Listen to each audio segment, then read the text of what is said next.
So before we started, I wanted to share an image that has been coming up for me in the Soto Zen. Those who were in the Soto Zen class this week heard me reflect on this image that came up of this ocean of Buddha Dharma, that we're all in this ocean of Buddha Dharma.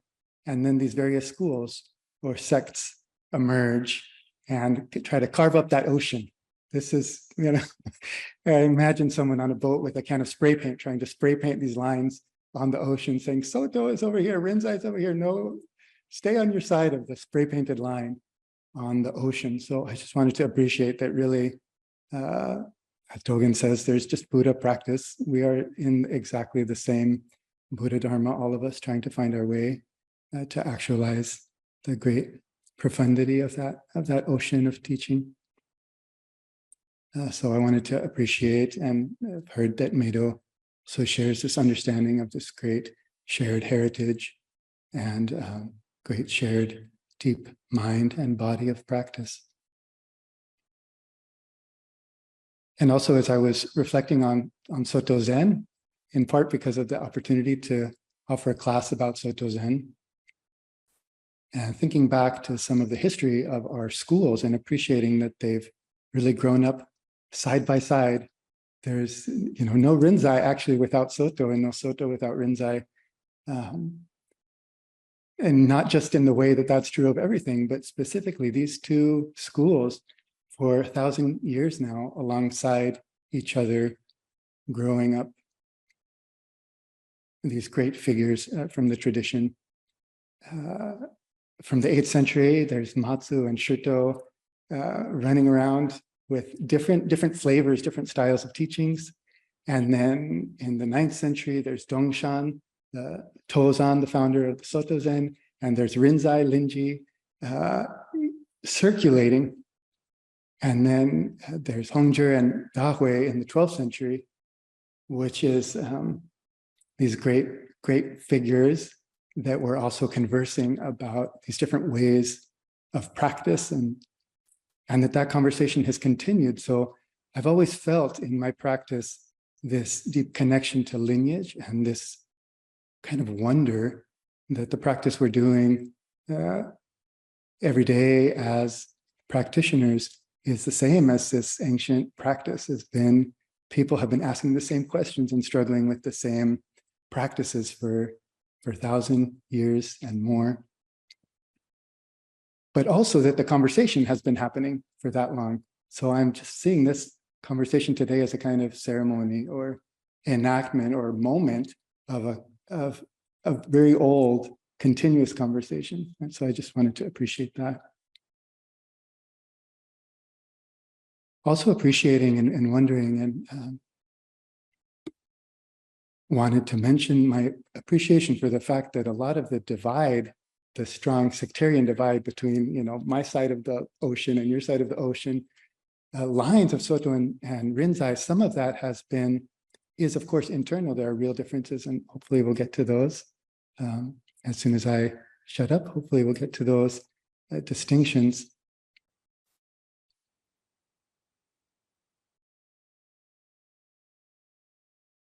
But the ossification, the kind of rigidity of Soto over here and Rinzai over there has been as much the result of external pressures, a kind of competition for resources really, and patronage and political support. So it sometimes seems, we read the teachings and it seems like it's an internal logic that practitioners decided that they had to be, define themselves against some other practitioners. And that's partially true. But also we've just been swept up in these historical developments where we need to sort of insist on a sect as opposed to another sect in order to, fundraise, give the temples and the finances to our sect, not their sect. So I guess the feeling of the superficiality or the historical kind of contingency or conditionedness of these divisions. So all of that is sort of my avenue into this appreciation for the unity. And lastly, just this touching, I've been looking again at Dahui and Hongzhi, Dai and Wanshi, these sort of on paper, these enemies, where Dawei is just so amazingly articulate in his attacks on silent illumination, on Soto Zen practice. These people vainly, uselessly sitting like withered trees, just attacking the lineage of Hongzhi, who's the main proponent at the time in Song, China. So you read their things and you think, these guys hated each other. They're slamming each other's teaching and understanding. And yet, Dawei is praising Hongzhi as a practitioner. I'm so touched by that. Hongzhi, as he was dying, said, I would like Dawei to officiate my funeral.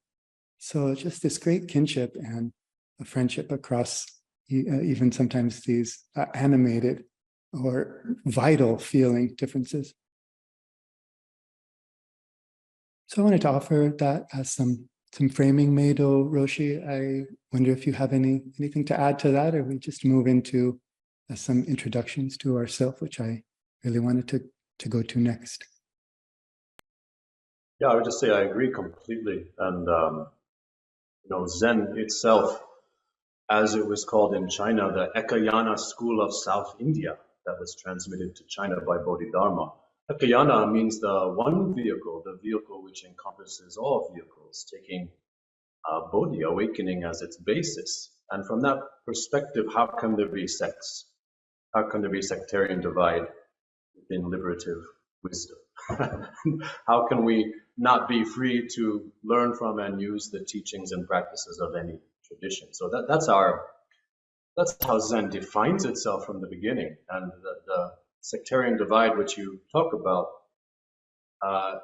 folks I think need to realize it's so recent that we're talking Meiji period, basically, is when that started to happen for various historical reasons which you refer to, including also response to pressure from the West, things like response to Christianity and so on. So we don't need to inherit that baggage. I think we can safely say it's time to start to let go of it and recognize that someone like Hakuin, the great Rinzai reformer of the 17th and 18th century, trained under Soto masters as well.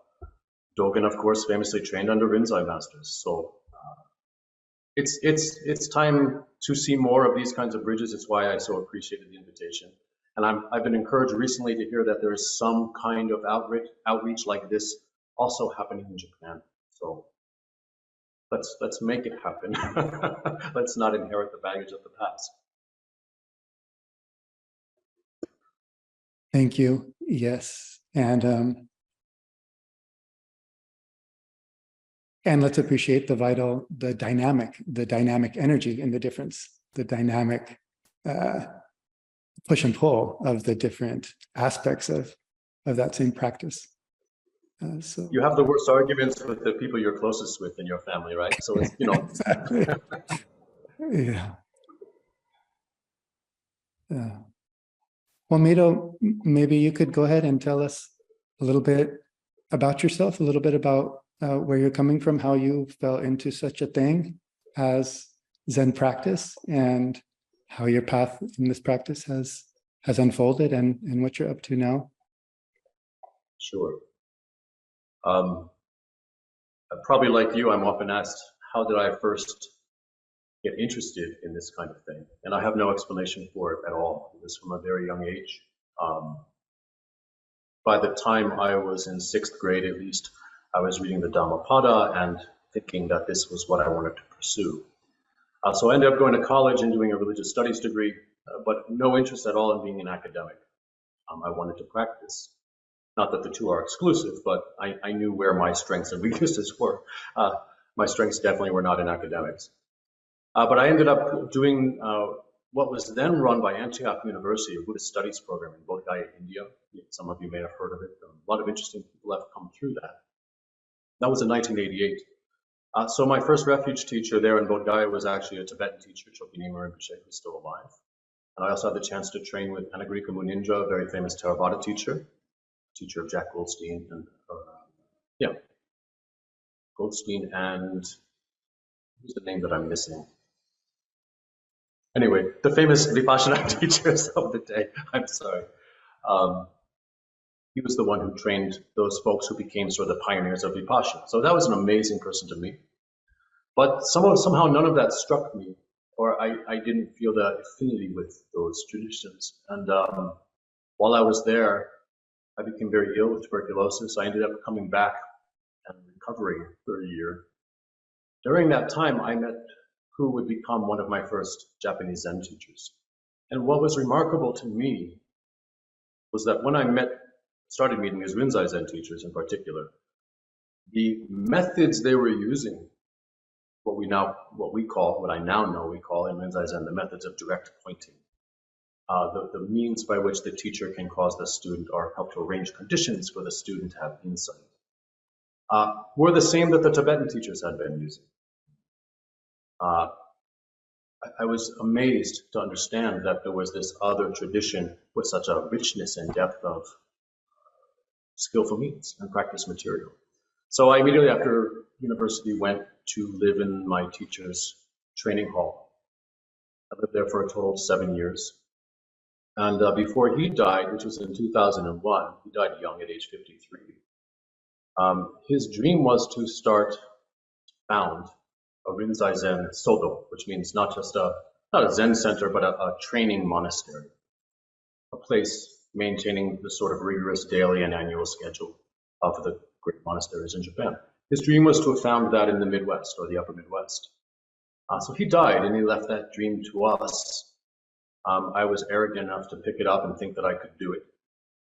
We began fundraising in 2003. 2017, we finished building this place. And since then, we've been here full time and we're conducting that kind of training here. So long story short, I really have no idea how I ended up where I am. And I look around this place, I walk around this monastery, and I've had my hands on every square inch of this place, as those of you who have worked at or built centers know what that is like. But I still have no idea how it came to be. I pinch myself every morning as I walk around here. But that is what we're doing. We're trying to plant that kind of rigorous training, as well as many programs for lay people. Not everyone has to be a monastic to come here. And we have affiliated centers in Europe and the United States. But we're trying to make the Rinzai Zen lineage, our branch of it anyway, flourish in the West. And that's what I've, at this point, given my life to. Thank you. Is that enough? Kind of a boring story. I appreciate the wonder. I totally relate to that. Maybe around wonder, puzzlement, confusion. Yes. What is this? You know? How did we not just a human body, the whole thing, but starting with a human body. So that pinching myself every morning, I totally relate to. How did we end up interested in such a practice and the human body? How fortunate. Yeah. How fortunate.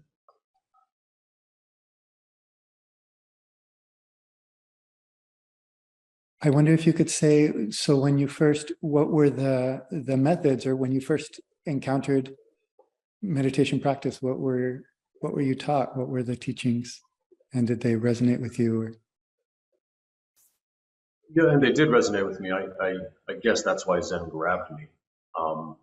And since then, I've had the chance to study a few other Japanese Buddhist traditions that I'm involved with, but Zen still, I guess I fell in love with it at first sight in those days, and I still feel that way. What really struck me about it, and what was stressed to me, was that Zen, Buddhism in general, but Zen in particular, is one of the schools that stands upon the fact that Buddha Dharma practice is a yogic, meaning a psychophysical undertaking.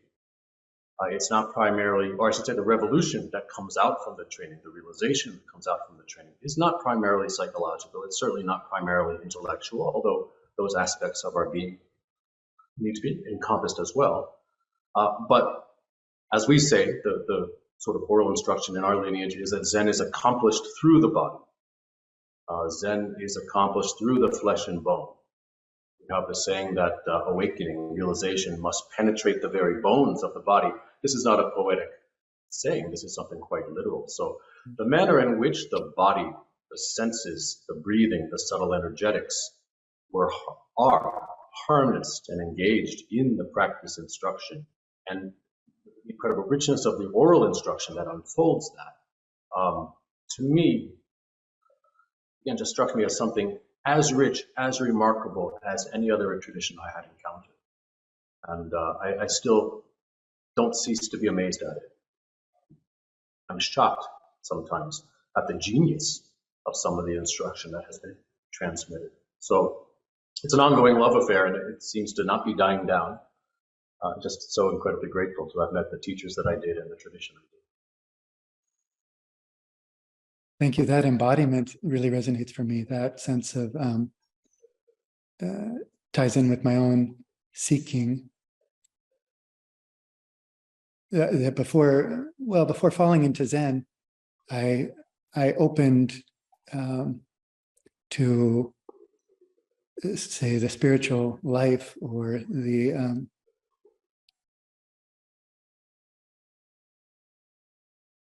soul that I was, and became very spiritual, but with absolutely no ground. So I had a very vibrant spiritual life that was had no bones or flesh or skin or mind or heart or any kind of connection with embodiment. So I was becoming more and more spiritual and more connected with the cosmic reality and less present on this planet in a body. And I think that maybe I'm not the only one who imagines. I was saying before we started, I just had to move to a different room because Norman Fisher is in the Abbot's office today, leading a one-day sitting next door. Happy to cede my space to to my elder and friend and teacher, Norman. But I'm in this hall that echoes Stillwater Hall. It's like a cathedral feeling. So even the cathedral sense of like, this is up, up, vast up spirituality. And I was becoming, in part because of my own kind of psychological disposition and karmic affliction, it was easy for me to become less and less embodied. And the revolution for me of encountering Zen was when I entered City Center and saw right away, really, that the sweeping the ground, sweep the leaves and bring that vastness, that same great vast up spirituality is now in the body. It's just in this body, sweeping the leaves and holding the teacup, and how we hold our hands. And so that was so deeply the medicine that I needed, the union of that great spirituality with this embodiment. So I appreciate that. Maybe that is that embodied wisdom. So you're talking about the penetrating the bones, and I have to say it's very poetic of you to say that it's not poetic to say that the practice is in the bones. And my teacher Sojin Mel Weitzman would often refer to intuitive wisdom. So this embodied intuitive wisdom rather than the knowing. Can I ask you, how old were you when you walked into the city center and it struck you? I was 20, yeah, my first, but my first encounter with Zen actually was at a Rinzai Zen place when I was maybe 9 or 10 years old. I was too young to go to a Rinzai place. Say again? No one should inflict a Rinzai place on a child at that age. They were very kind. I mean, our ancestors were mostly ordained by then, right? But anyway, I was brought up Quaker in Albuquerque, New Mexico, and some Quaker who did some Zen, which is a good idea because anyway, wonderful Quaker elder who also practiced some Zen, took a group of us, I guess just families or people, members of the meeting, to Bodhimanda, which is a place associated with Sasaki Roshi in New Mexico. And we did zazen instruction. And the teaching for us, at least, or the salient point of the teaching, whatever else was conveyed, is when you're sitting, if your nose drips, don't wipe your nose, which is like the perfect teaching for a snotty nose, 10-year-old. It was also revolutionary. Like, what do you mean? You could just let the nose drip. And that gate really into stillness. So I had that little seed. And then I went other ways and found myself at Green Gulch Farm, actually through a friend who I was in college with, who turned out to be the son of Norman Fisher. So we just went on a road trip and ended up at my friend Aaron's house, and that happens to be Green Gulch, where I am today. So spent the night with my friend Aaron at his house, and felt like going to zazen. So Norman walked me to zazen the next morning, while my other friends were still crushed on the living room floor from a full evening the night before at Muir Beach. So yeah, since then, I've mostly been at San Francisco Zen Center, Tassajara, Green Gulch Farm, a little bit of City Center, and have done some pilgrimage and visited other places and trained with other teachers. At some point before being ordained as a priest, I went to Japan, and maybe we'll get a little bit to that question of the adaptation of this tradition from Japan to the West. But I felt that in my arrogance, that the practice at Tassajara was a pale shadow of the true way, as must be practiced in Japan. So I went to Japan and stayed at a couple of different temples, mostly at Bukokuji Temple with Harada Tangen Roshi, who taught also sort of a Rinzai energized form of Soto Zen, and he was an important teacher for me. And that process was helpful in clarifying that, I guess, deepening, maybe as many kind of pilgrimages are, you appreciate home a little more. And so I came back appreciating more what Zen Center actually has done and is about and is trying to do, which is not just failing to live up to the Japanese Zen standard, but actually trying to do something that really meets, that really brings that forth.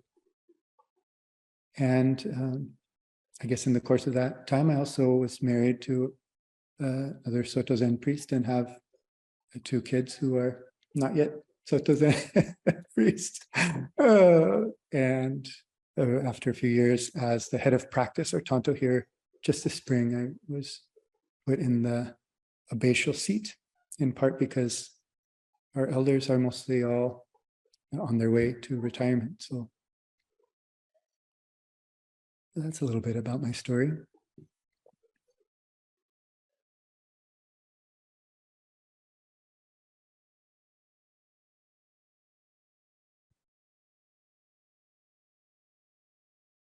I wish we could be together in person, Meido. Or have you been to San Francisco Zen Center or Tassajara Green Gulch? I've only visited San Francisco once in my life, actually. And I didn't really know where I was going. I ended up at the temple, which was Suzuki Roshi's first temple. Uh-huh. I'm sorry, I don't remember the name. Koji. I didn't end up as, beautiful temple, a small temple. And I walked in there, and there was a young Japanese monk, who I assume was the Jushoku of that place, or taking care of that place. And he pointed to a photo of Suzuki Roshi on the wall and said, "Do you know Suzuki Roshi?" I said, yes, I do. Wonderful. We bowed to him. But then I realized, this is not San Francisco Zen Center. So that was the closest I got. I only had time for that on that trip. But I do hope to visit in the future, absolutely. Good, I hope you do. And thanks for offering this class with Zen Center. Maybe you could say, some of the people here are in your class, but not all of us. I'd be curious to hear about what your plan is for that class or what you're offering or emphasizing? Sure. Well, we had the first class, obviously, as you have as well with yours. And the first class was a little bit more heady. I should say I wanted to provide some of the conceptual framework for what I would call the Rinzai Zen path. So we talked about, of course, Bodhishin or Bodhicitta as the foundation of the path. And as far as the school of Bodhidharma and what its approach and method, how we could describe those things. We looked at the famous 4 lines of Bodhidharma describing what Zen is. And from a Rinzai Zen standpoint, I broke each of those down to really talk about how the Rinzai Zen path works. The gate of awakening, post-awakening path, which is the meat and the important part of Zen, which a lot of books don't talk about much. You know, everyone wants to talk about the fireworks of some kind of awakening experience, but then the hard work after that, which is really what the Rinzai path is focused on. And you know, after a little bit of that sort of, I guess what I call foundational stuff, I wanted to get right away into what the rest of the course will emphasize, which is practice. And we started with some of the orally transmitted methods of direct pointing that we use, ways of using the eyes, for example, ways of standing, ways of using the body and the senses to, at the very least, enable the student to experience kind of natural clarity, which is always present. And that itself becomes the field, so to speak, within which the practice takes place. So that was the first class. And the next class is, I'm going to drop the heady stuff. We're going to get right into much more involved practice material. I'd like to hit upon the study of mantric sound, the manner that we train the breath and the subtle energetics to manifest in things like chanting, chanting the sutras and mantra and dharani and so on. I'd like to get into the emphasis on cultivation at the navel center, what's called Tanden Soku, which is really a core aspect of Rinzai practice, inherited from the late Song dynasty masters who came to Japan. And by the end, we won't talk much about, I guess, things that people really think of as the Rinzai things. We don't need to talk much about koan practice, for example, but I think by the end, folks will have a sense of how the various Rinzai practice methods, like Susoku Kan, like koan practice, like inner cultivation practices, certainly chanting and recitation and all of that, all return again and again to that embodied approach we were just discussing, and how we have a saying in Zen, which I'm fond of, that you cannot wash off blood with blood, which is to say the approach of our training is we cannot change the mind with the mind alone, but we can use the whole being. We can harness the entire embodied human being, physicality or physical body, the flesh and bones, the breath, the so-called subtle energetics with the mind. And that becomes such an incredibly powerful, potent, and direct way of dissolving our obstructions. So I think by the end of the class, folks will have a sense of that, not just here, but experientially. That's my hope anyway. So I'm going to throw out all the secret teachings my teachers told me never to tell anyone, and I'm just going to be shameless about it, and I hope folks enjoy it and get something from it. How do your peers in the tradition feel about you sharing the secrets? Is that passed to you as my peers and teachers? Yeah. Oh, is that a change that you've made, or you maybe share more widely than others have?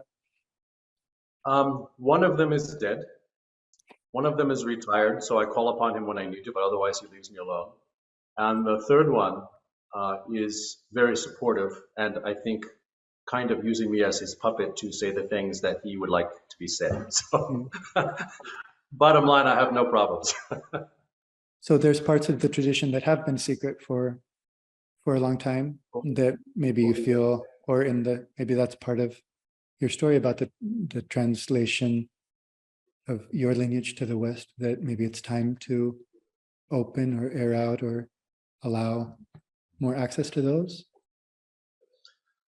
I mean, well, in one sense, our lineage itself our particular branch of the Rinzai lineage has flown under the radar in the West for some decades. I think I'm the first one to sort of step out and be a little more public, for better or worse. I'm not the best representative, but that's just how it turned out.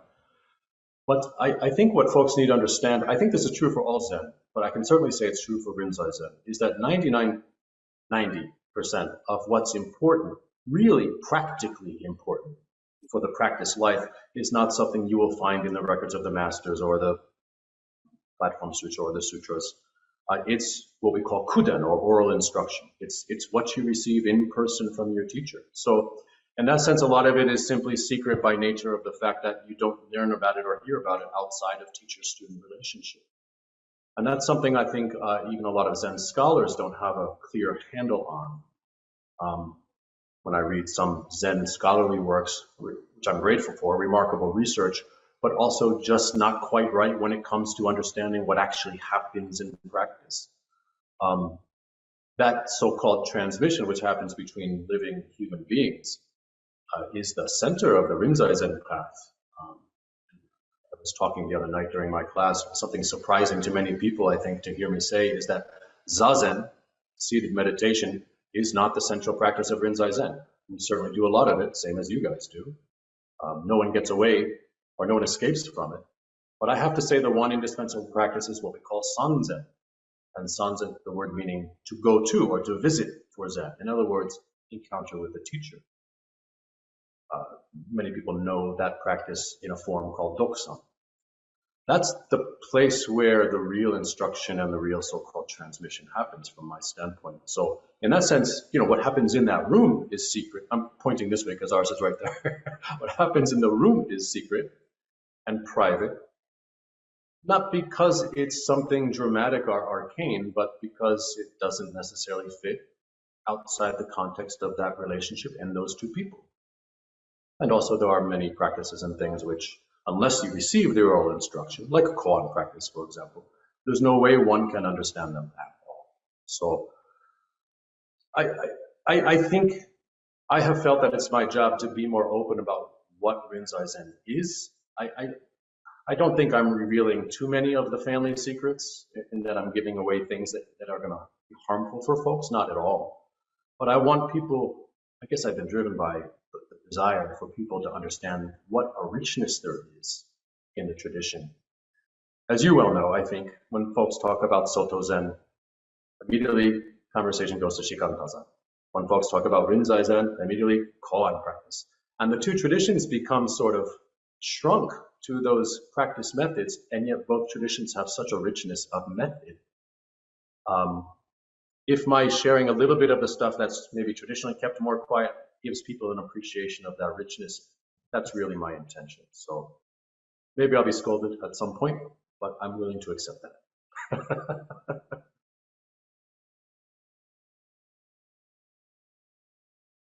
Thank you. I was just, yeah, completely. I mean, even the idea that when it's part of the, this idea of these lines that then we sort of ossify, or we feel like, well, we can't, Soto people can't talk about koans because that's not our, we're not allowed, because that's the Rinzai people's thing. And then Shobogenzo, Dogen's master work, is nothing but koan commentary. So it's impoverished when we sit in these definitions, which I fall into. Soto Zen is Shikantaza, Rinzai Zen is koan practice. I think I said that to you. And may I interject there also, koan practice, people don't realize koan practice is not just a practice, it's a skeleton that points out many other practices along the way. The center of Rinzai Zen koan practice, the capstone, the crown jewel, so to speak, are the Goi, the 5 ranks koans, which are the teachings of Tozan. So the essence of Rinzai Zen is taking the founder of the Soto school as its paragon. So it's, yeah, I agree completely. You don't need to stand on those lines. So is your branch of Rinzai Zen a little bit unusual in not emphasizing koans as intensively as some other branches, or is that, you feel that's across the Rinzai tradition? No, we certainly use koan training extensively for those people to whom are who are suited to it. It's one method among many. It's not a method that fits everyone. So not everyone who does Rinzai Zen necessarily must do koan practice. But that being said, again, it's a method which has been refined to a high degree in the Rinzai lineages. So most people will end up doing it. Our lineage stresses it strongly. We have inherited a traditional so-called curriculum of it. There are various curricula. We've inherited one. But even if someone does not do koan practice, even if someone theoretically doesn't need to do zazen, even if someone doesn't do any of the other practices that we've inherited in our so-called toolbox, the one indispensable practice, as I said, is sanzen. They have to enter into the encounter with the teacher, and that's within what we call the ba, the field or the resonance of that encounter is where the so-called energetic transmission of the lineage happens.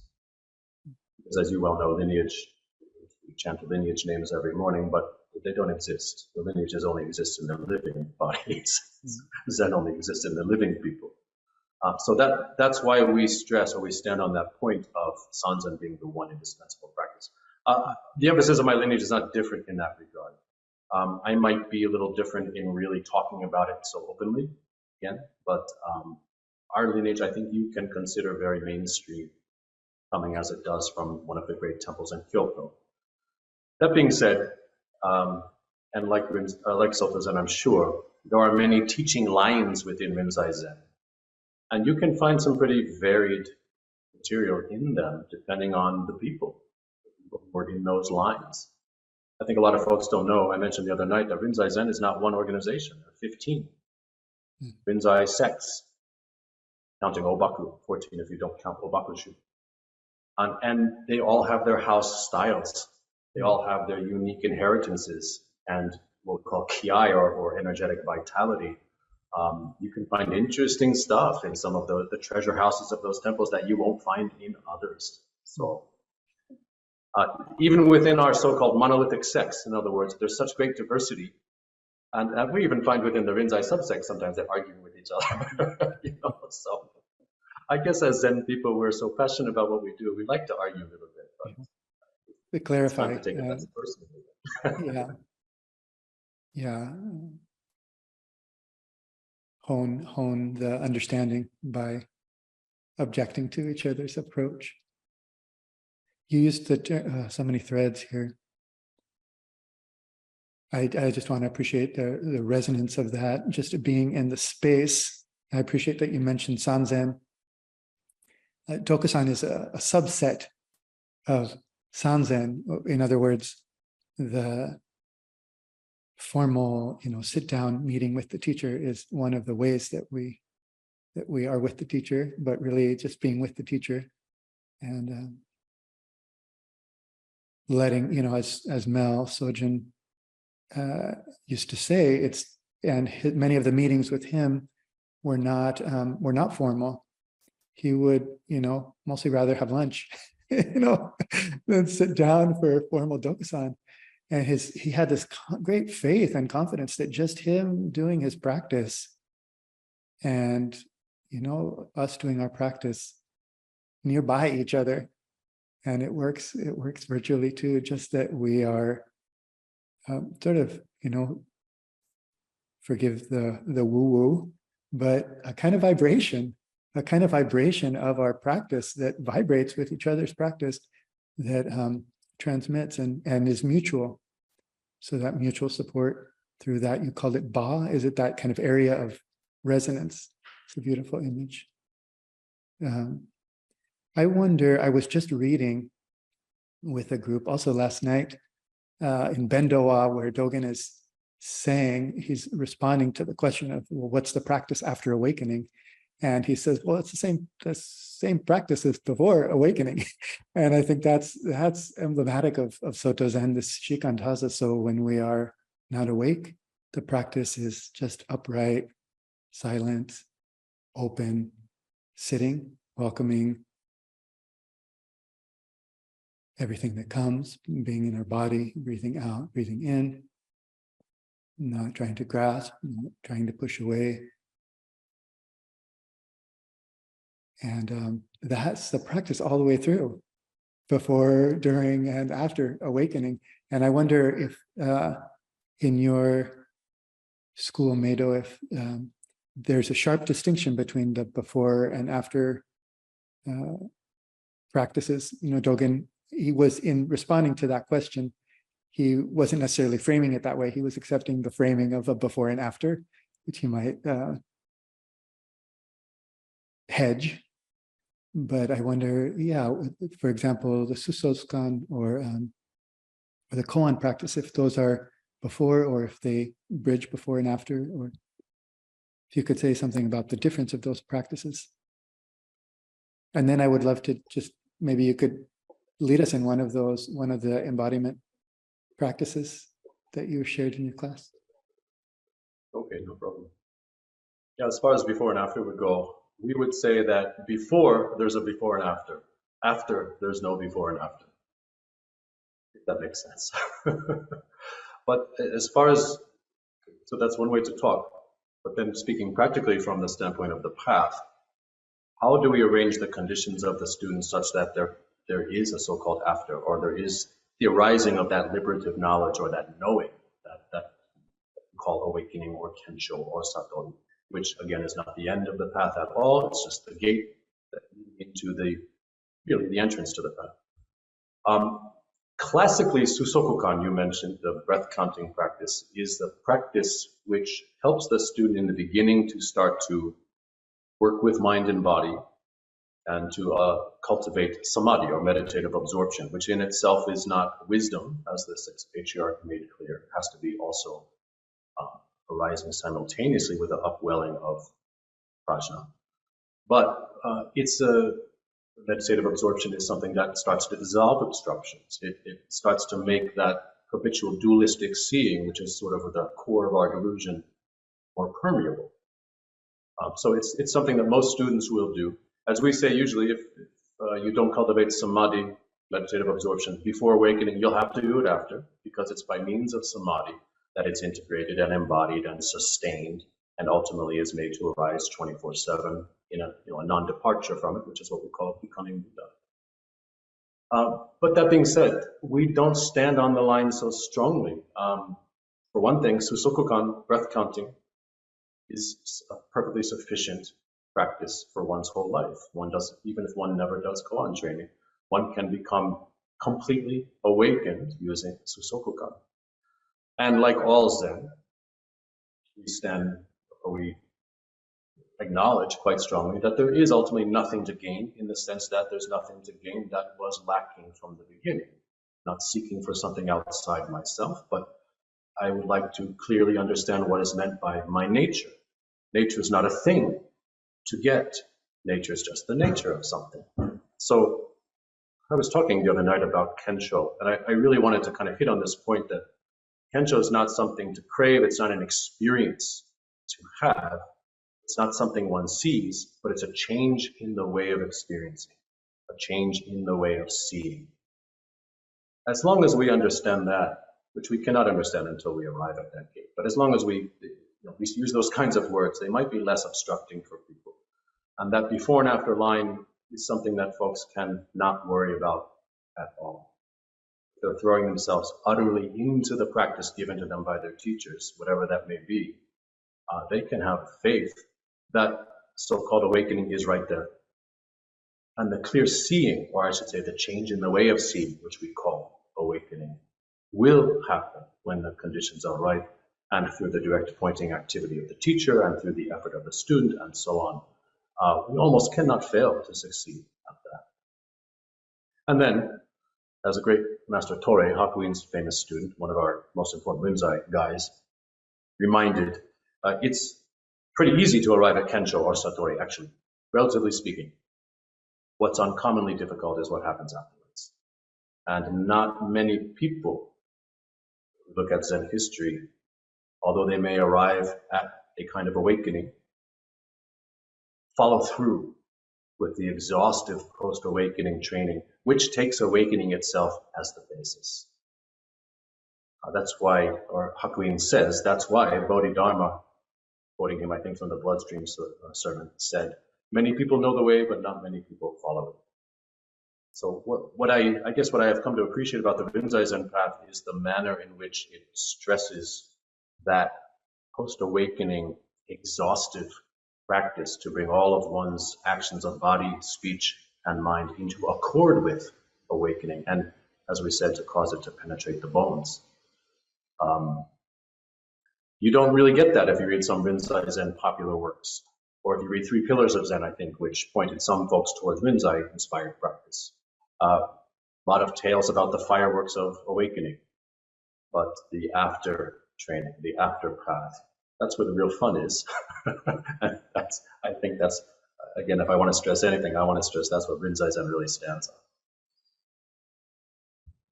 And are the koans involved in that point, or at that point, or the koan curriculum is finished at that point? Or continues? Oh no, that's a great question. The purpose of the koan practice is precisely that. So theoretically speaking, in an ideal situation, the first koan that one is given, most famously something like Joshu's Mu, or the simple question, who am I, or what is this? Those koans are, we learn to work on them in a bodily samadhi, not intellectually or analytically at all, but with the body and the breath. And when insight comes out from that, the first koan, by the way, is called the Hoshin, or the Dharmakaya koan. It's the koan which is meant to point out one's nature. Once one has that clear recognition, shallow or deep, then that becomes the basis of all the subsequent training, to revisit it again and again, to deepen it, to refine it, to embody it, and so on. That's the post-awakening training path. And all of the vast portion of the koan curriculum is for that, actually. It's testing you. It's polishing different facets of that. It's revealing where your sticking points are. Some koan require you to be analytical. Some koan you cannot penetrate if you are analytical. They're forcing you to transcend your own limitations, taking that awakening as the basis, as again you revisit it. Then I mentioned earlier the 5 rank koans that come from, or based on the teaching of Tozan. Those are the koans that point out the real meat of the Rinzai path, which happens post-awakening, which is called the seamless practice of Hokkyo Zanmai, the jewel mirror samadhi. And that's the practice in which all the so-called phenomena of samsara and nirvana, anything we encounter, so-called inside or outside, is nothing other than the face of my own nature. Experientially, we have that understanding. That is a formless practice, and that would be the practice that, from the Rinzai standpoint, we would say that's shikantaza, or that's the just sitting in the seamless unification of practice and wisdom. And that's the seamless unity of samadhi and prajna that the 6th patriarch talked about as well. So there's definitely a place, koan practice provides a structure for that. There's definitely a place where the Rinzai and Soto paths come not just close to each other, but absolutely completely together. And how could it be otherwise? How could it be otherwise? But in a nutshell, you said you're wordy, I'm a little wordy too. That's kind of a little overview of what we do around here. Thank you.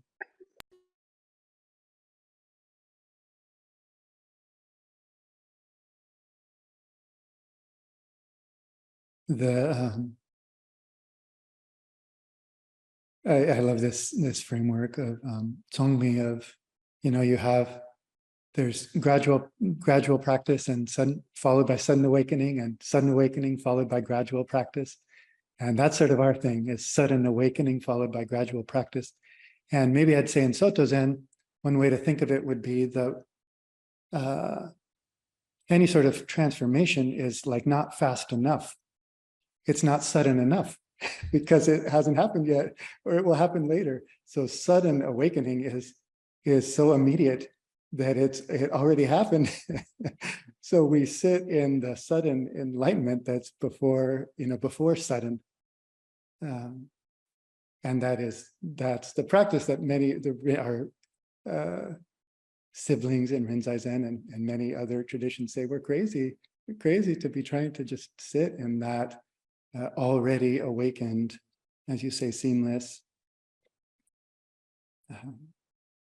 Buddha nature. That's a beautiful way to describe it. I really appreciate that description. That it's not sudden enough, so you're sitting in it already. Yeah, sudden is too slow. That opens some windows for me. Thank you.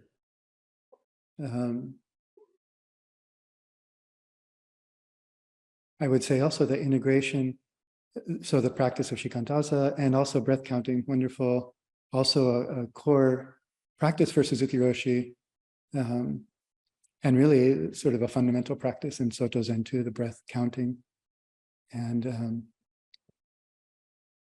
as not different from shikantaza. So I remember reading in Suzuki Roshi, having a view that shikantaza, you're not allowed to do anything in shikantaza. Shikantaza is a practice where there's no practice, you just are. So anything you do will like pollute that shikantaza, as opposed to shikantaza is the space in which you do something. Shikantaza is how, it's not a what you do. I'm doing shikantaza, so I can't do anything else. How is that gonna help you with anything that you have to do?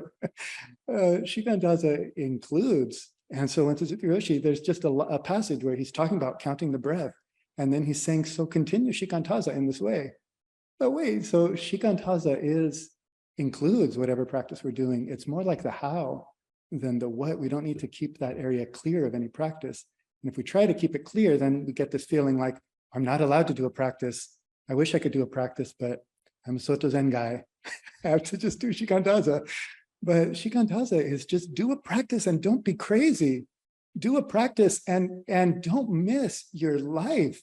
Don't miss that it is the who you are is here. The what it is here. The inconceivable reality of being is already here. So it's in the practice already.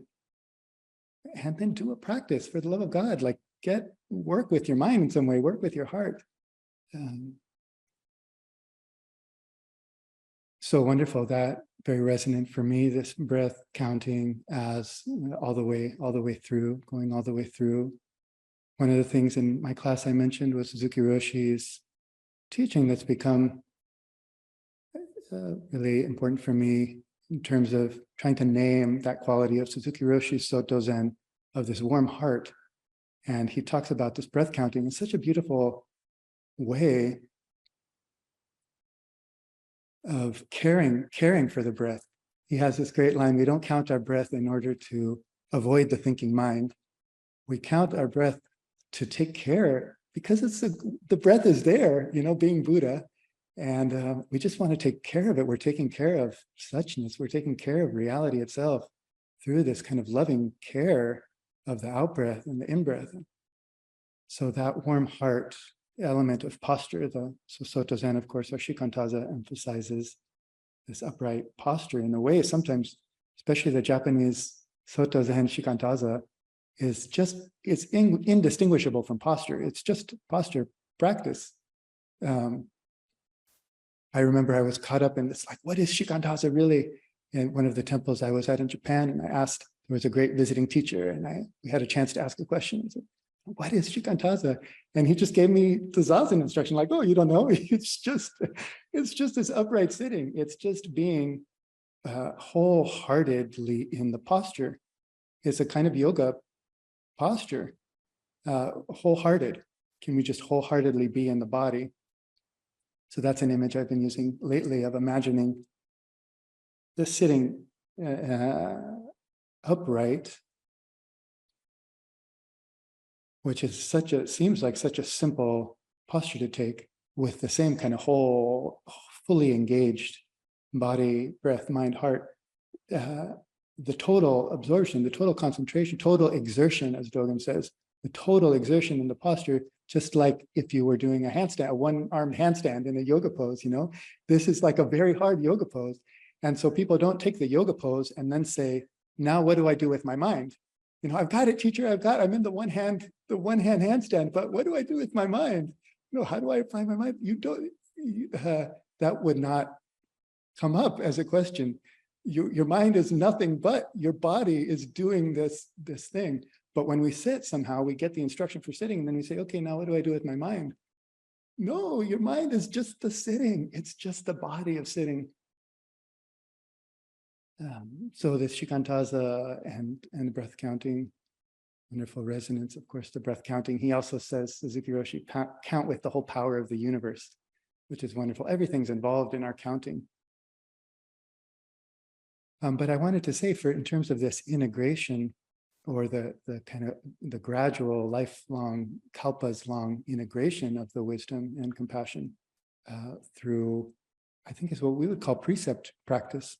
So in our way, that sort of cultivation, rather than having particular methods or instructions, is about the precept practice, sort of like, are we carrying the wisdom and compassion forward in our everyday life? And that manifests through precepts. So the kind of before, during, and after emphasis on precepts, as precept practice aligns us with the awakened mind that we are and heart, and harmonizing with everything, and then letting our action unfold from actually that connection with everything, which is precept practice. And it helps check us, it helps integrate us after. So it's kind of like in a way, maybe the evidence, or somebody said something like, I'm not sure what Buddha is, but precepts are nearby. When you're nearby precepts, you're kind of nearby Buddha. So anyway, forgive the long digression, but really appreciating, Meido, what you're saying. And I wonder if maybe you have some comment, but also I would love to do one of those practices that you said, those embodied initial oral instructions about.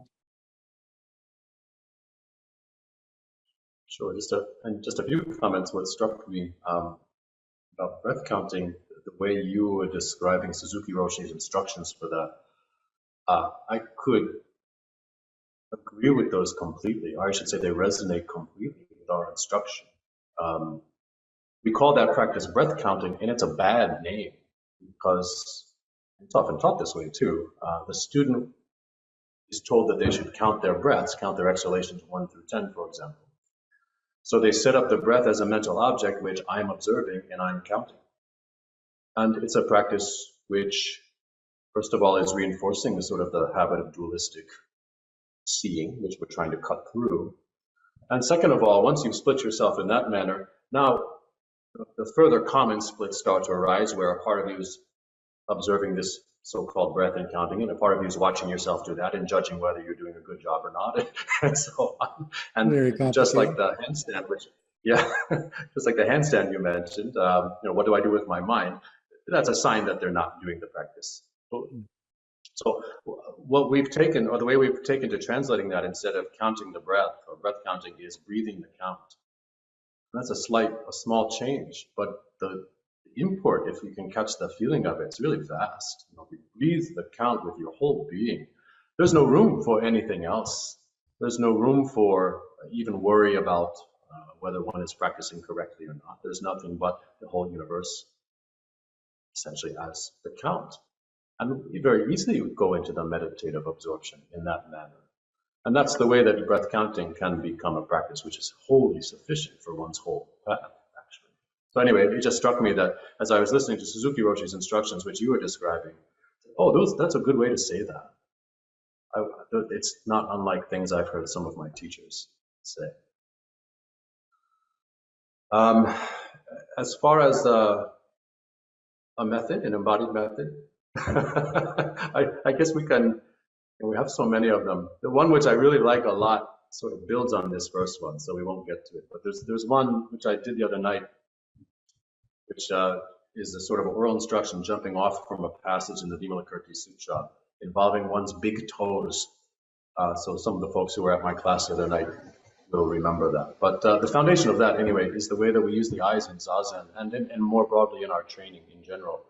And I don't know if this kind of explicit instruction, I don't know where, in what lineages it's given, but this is what we've inherited in our lineage. And it's always stressed to me how crucial this is. So it's something everyone can do. If you like to follow along with my words, if you don't mind, I'll take a few minutes and walk you through it. But the main thing is that when we're sitting in zazen, for example, I know Soto folks face the wall, we face the center of the room, makes no difference whatsoever. And I'm aware that there is some historical evidence that actually everyone faced the wall originally. Rinzai folks may have changed that a few centuries back. But whatever you're facing, if we focus on one spot using fovio or focused vision, the tendency will be for sort of discursive chatter to increase, conceptual proliferation to sort of take off. The way that we are taught to use the eyes in Rinzai Zen from the very beginning, this is probably the first thing I was ever taught, is what I'm about to do. So a very simple exercise to learn it. If you look straight ahead, let your gaze rest on whatever it's resting on, the wall or across the room. And you put your two fingers behind your head where you cannot see them. In other words, they're outside my peripheral field. Does that make sense? If I slowly bring them forward until I can see both of them at the same time, just on the edge of the peripheral field. So I can see this one, I can see this one, just right on the edge. At that moment, I'm not staring at the spot in front of me where my gaze is resting. I'm actually allowing my awareness to permeate the whole visual field. Okay? I can see both of them at the same time. And not just that, I can see the rest of the room. I can see up and down, side to side. I'm taking in the whole visual field, or I should say I'm permeating the whole visual field with my awareness rather than focusing on one spot. So that's a way to teach yourself or remind yourself how to do that. And then if we maintain that and drop the fingers down, what you might call an expansive vision or sweeping vision or panoramic vision. You're not doing anything differently with the eyes. You're just allowing the awareness to fill the whole field rather than one point in it. Just maintain that. And then in zazen, of course, we let the gaze drop. We usually say around 45 degrees, but of course that's a variable. The gaze drops slightly, but we maintain that wherever the eyes or the gaze hits the wall or the floor in front of us, we maintain that expansive vision. Okay, so that's the instruction which is given in zazen. We're given probably the first thing I ever learned when I received the introductory zazen instruction in Rinzai Zen. I was made to use my eyes that way. In fact, I was made to stand where I could see a panoramic view, like the shore of a lake, for example, would be ideal, or looking out across the trees here at Korinji. And you're made to learn how to use your eyes that way. And the point of it is, the reason is this. Okay, so we're going to do it again together, if you don't mind. Just please set yourself in a relaxed posture, if you would. Put your fingers up, once again, to establish that way of seeing, if it helps you to do so. Maintain that. Drop your fingers down. When I say go, for just a few seconds, I'd like you as fiercely, as intensively, one-pointedly as you can, to spread your vision out in that way. Not to focus in on one point, but to see everything, to spread your awareness out, to permeate the entire space. Okay, ready? Go.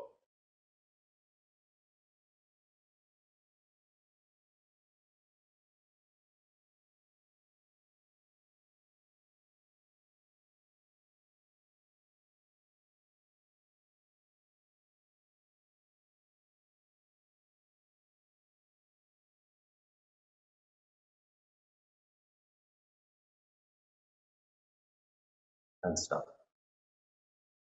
And at this moment, this is where the teacher asks, what were you thinking for those few seconds? Not everyone catches it in the beginning, but many people. I wasn't thinking anything. I was relatively clear. Okay, next question. Was there any afflictive state arising in that? Your usual stuff? No, not really. Was there any I in it? No, not really.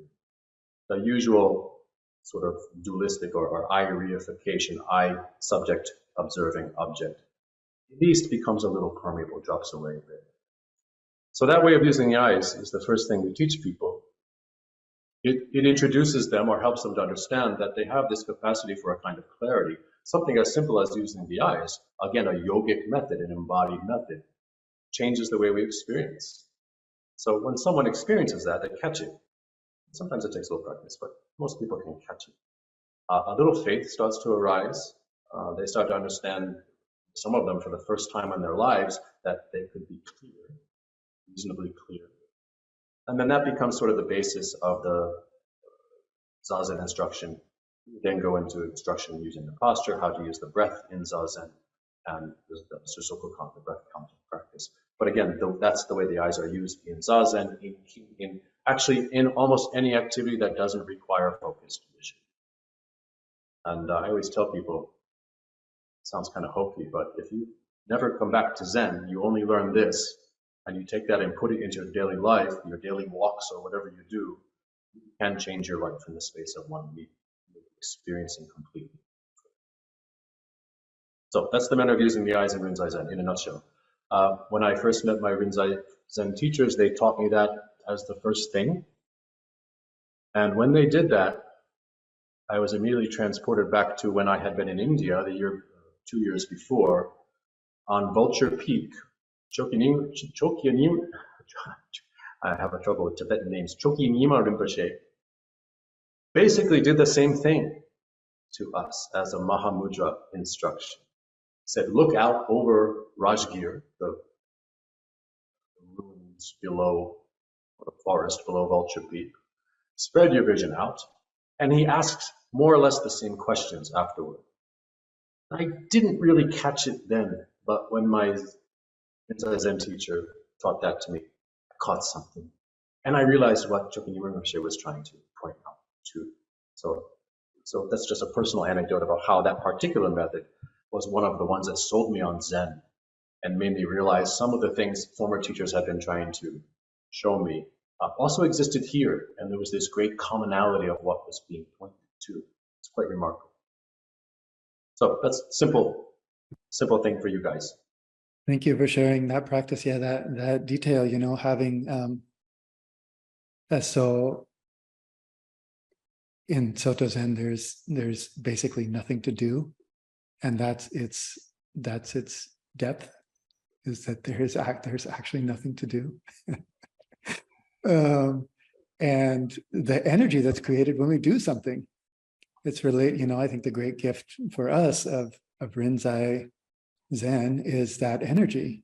And I think the Kensho, you know, even as you express, Meido, that there's sort of no point thinking about it, or certainly not grasping for it. The emphasis on it, the mentioning of it creates a kind of energy. You know, when we want something that's great, like, you know, becoming Buddha for the awakening and liberation of all sentient beings, then there's energy. When we're doing nothing, there's kind of no energy, because why? So it's hard that the beauty of, and it's maybe a little idealistic, the beauty of Soto Zen is wholehearted energy for no reason other than the celebration, the enactment, the manifesting of the vast depth and inconceivable wonder of life itself. I want to balance a no reason. I want to balance no reason, which I agree completely with, also with the fervent aspiration of Bodhishin, of the Bodhisattva vows. Yeah. So it's interesting because this I don't really see a tension between those approaches at all, but it's often brought up. Soto Zen stresses so-called no gaining mind. Rinzai Zen stresses striving. And to me, that's the biggest red herring in Zen discourse these days. And the best answer to it I ever heard actually was from the Chan master, Sheng Yang, who was actually the teacher I was lucky to attend my first retreats under before I met my Rinzai Zen masters. Someone asked him, you know, we're not supposed to crave or gain anything or to have anything, and yet at the same time we have this bodhisattva aspiration to liberate all beings. How do you reconcile that? And he said, kind of looked at us like we were stupid, honestly, if I recall correctly. But he said, of course we have a bodhisattva vows. Of course we dedicate our practice to all beings. Of course we have that fervent aspiration and urgency because life is short and who knows if you'll encounter the Dharma again and all beings are suffering. Of course, of course, of course. But the moment you sit down on the cushion, you don't think about any of that at all. You give yourself wholly to the practice. I think that's a wonderful way to express how that, what seems like a tension is actually a revolving function that we can come to embody. Anyway, just some thoughts that come out from that. Thank you. Yeah, the reason that we're doing nothing, the reason to sit for no reason, the reason to just sit there like a bag of rice, to sit there like a burnt out tree stump in the starlight,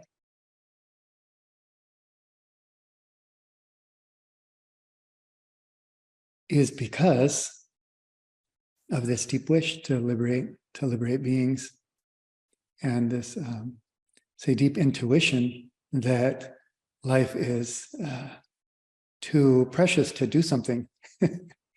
It's like they say, it's too precious to do something, or at least to not do anything is a beautiful way to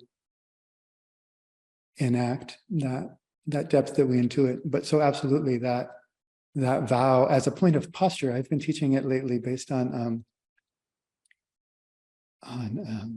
Jiryu's instruction for meditation, the Tiantai Jiryu ancestor in the Tendai school, who, and this is typical, but as a point of posture almost, describing how to sit down to zazen. He says, well, the first thing is establish the mind that seeks the liberation of all sentient beings. It's a point of posture. So sort of like as we, bring in our chin and ground our breathing in our belly, it's like, is there the vow? Is there the vow to that everybody is included? This is for everyone. So many threads here, Meido. I'm appreciating the conversation. I would say about the panorama, I really appreciate that exercise, and we often, I think it also gets to very much a feeling in Shikantaza. We don't give such clear instructions, and that is part of the character of Soto Zen, that we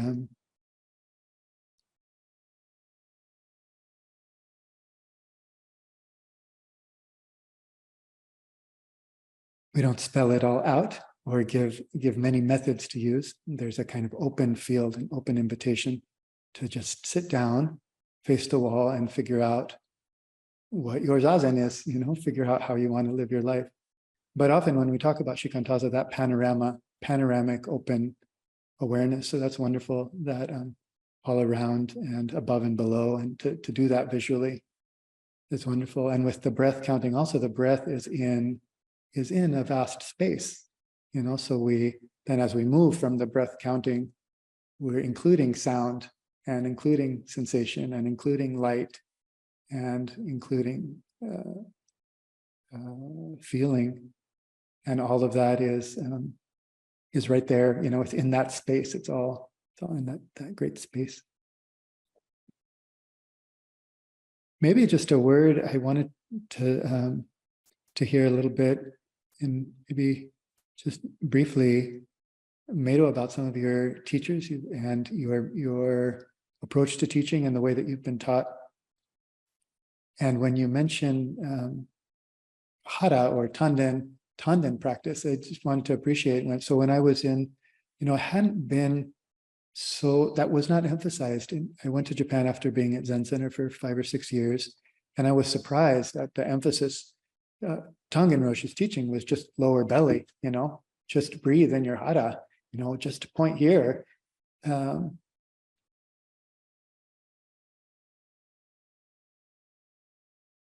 I would say, he would say nothing exists above the hara, nothing exists above the low belly, which is true. And then in coming back to Western Zen, I feel like it's also not true.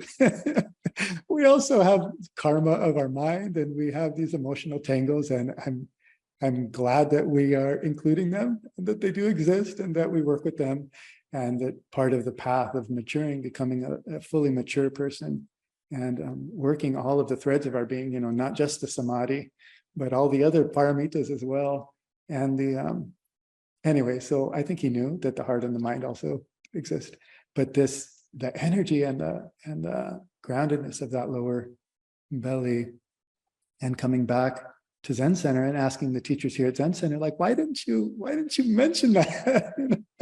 And they said, that's what we've been doing the whole time. I somehow missed it. It's even in Suzuki Roshi. So it's subtle and it's quiet, but that sense of course, how could you sit zazen without that little bit of energy?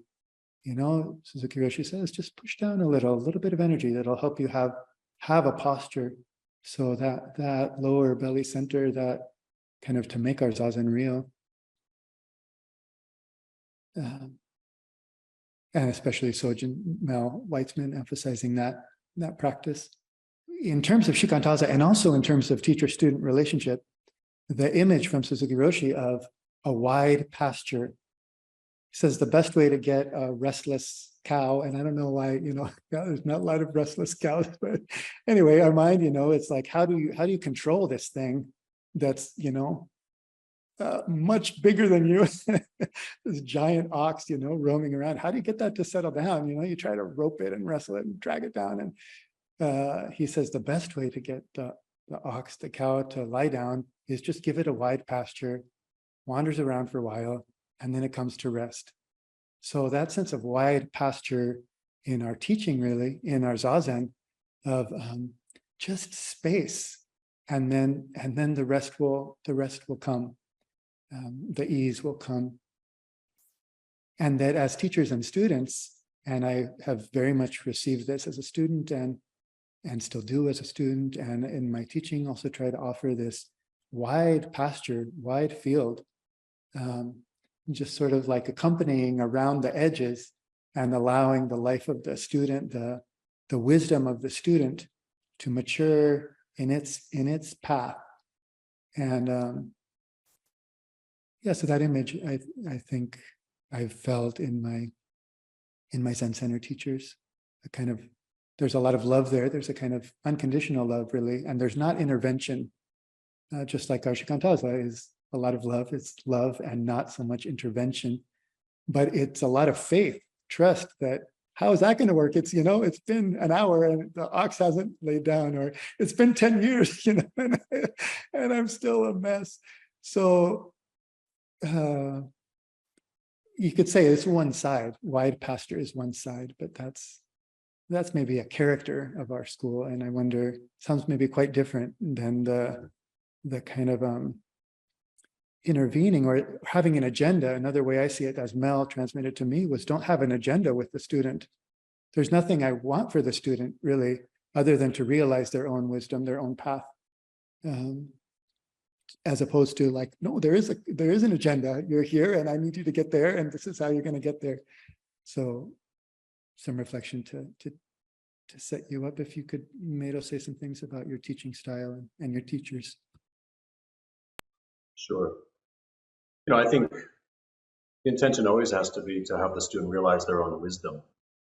But what the student believes their own wisdom is, as I'm speaking from experience, is so shoddy and off base that we can have, I would not say there's one set way in my lineage of Rinzai Zen of how to work with the student, but we have to have myriad ways. And one way can be to have that kind of wide, expansive space and let them sort of find their own way, or to let them struggle. Sometimes it's the hardest thing, to not intervene, to let them have that experience of doing the real shugyo, the real training, which involves some travail, but sometimes very important. We also have an image of forging, the hammer and the tongs. That's the fire and the forging. That's another image.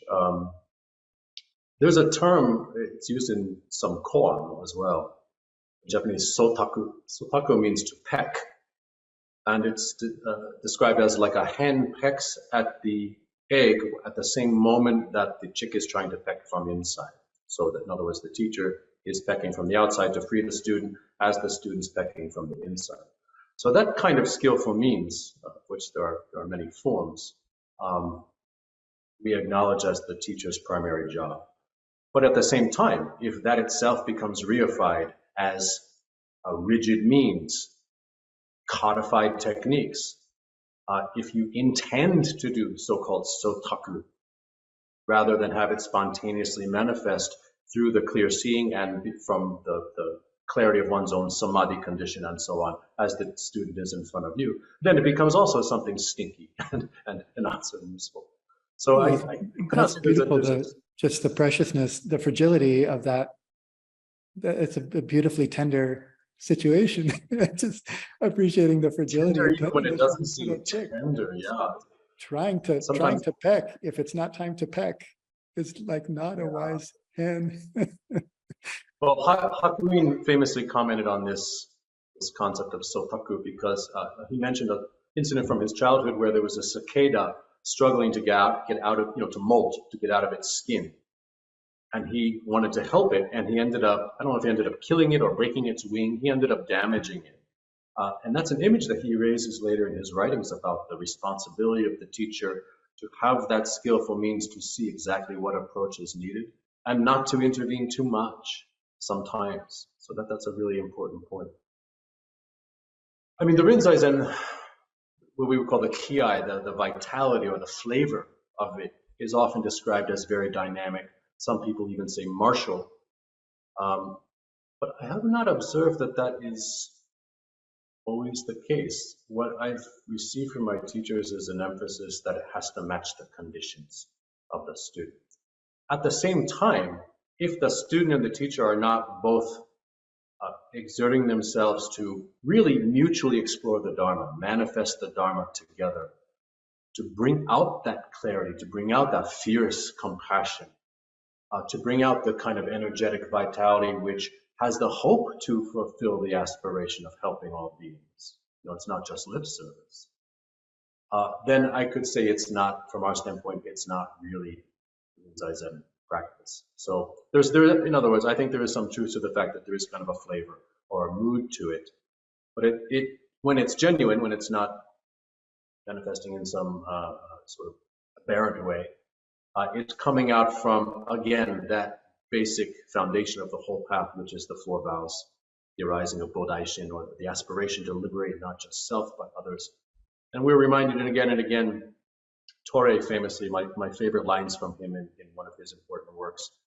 Basically, if you're a gifted student, return to the four vows. If you're a stupid student, return to the four vows. If you've arrived at awakening clearly, return to the four vows. If you haven't, go back to the four vows. If you've integrated awakening and are gaining the infinite skillful means to aid all beings and the clear eye to understand what skillful means to use for them, go back to the four vows. If you see nothing, you're a blockhead, go back to the four vows again. So basically from the beginning to the middle to the end, contemplate the meaning of the four vows, which are all vowing the same thing, just from different angles. And we cannot fail to stay on the rail, so to speak, of the practice. So to the extent that there's a vitality or urgency, aspiration is the word I like, bodhicitta, bodaishin, at the base of the path, and the whole path being shot through with it, that is the extent to which I think the Rinzai Zen flavor can come out sometimes as a little sharp or a little intense. But after that, I think it's just like Soto Zen, it depends on the personality. You've got some teachers who are just the way they are, and their character comes out in the teaching. And that's beautiful to see the different flavors. I'm sure Tangen Roshi, for example, had a certain personality, character, and flavor very different from other teachers. And we gravitate toward the teachers that make us feel comfortable. We should usually be seeking the ones that we hate the most. Those will be the ones most useful for us. So that's what I tell my students, if I'm being difficult and you hate me, that's good. I'm the best teacher for you. We have the old saying that the best student succeeds, becomes a successor to their enemy. That's a nice saying if you kind of think about the meaning of that. So I guess that's all I could say about that.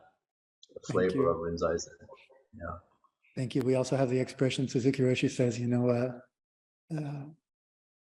a so-so student and a so-so teacher together can make something really beautiful, really great in that intimacy. And we have a saying that this I think this is not just a Rinzai Zen saying, but it's a Zen saying, perhaps maybe it's a Pan-Buddhist saying, I have no idea. But the student who attains to the same level as the teacher causes the lineage to decline by half. Mm. The student has to surpass the teacher. So the teacher who can allow the student to do that and gives them the space to do that, the spaciousness that you talked about, and the freedom to have their own character and their own personality, yet still to embody the teachings, that's a good teacher.